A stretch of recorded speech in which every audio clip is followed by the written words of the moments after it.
Assalamu alaikum ardактуу биздин каналдын көрүүчүлөрү, фермерлер, кутмандуу күнүңүздөр менен.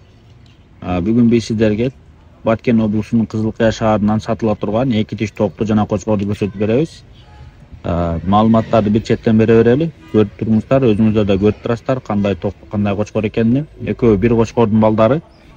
Тагыраак айтканда, комиссардын баласы менен ургач козусу.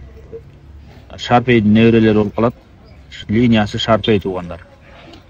Булар өзү чүйдөн алынган, кооз убагында алынып, Кызылкаяга келип, азыркы учурда мына ушул жакта кармалып турат.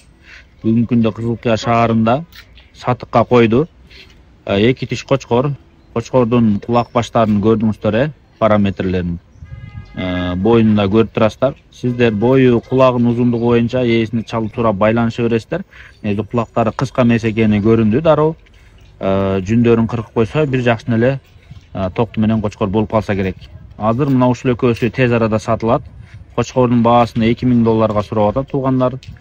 Тез арада сатылат экен. Жакшы кочкор, атасы да аябай жакшы кочкор. Комиссар деген кочкор. Кызыксаңыздар, кочкордун видеолорун дагы таштайт.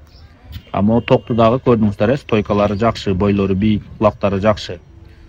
Токтун болсо $1500 сурап атат туугандар. Эгер кызыккандар болсо байланышып көрүңүздөр. Кочкорду $2000, токтуну болсо $1500 сурап атат. Сиздер өзүңүздөр дагы сүйлөшүп көрүңүздөр.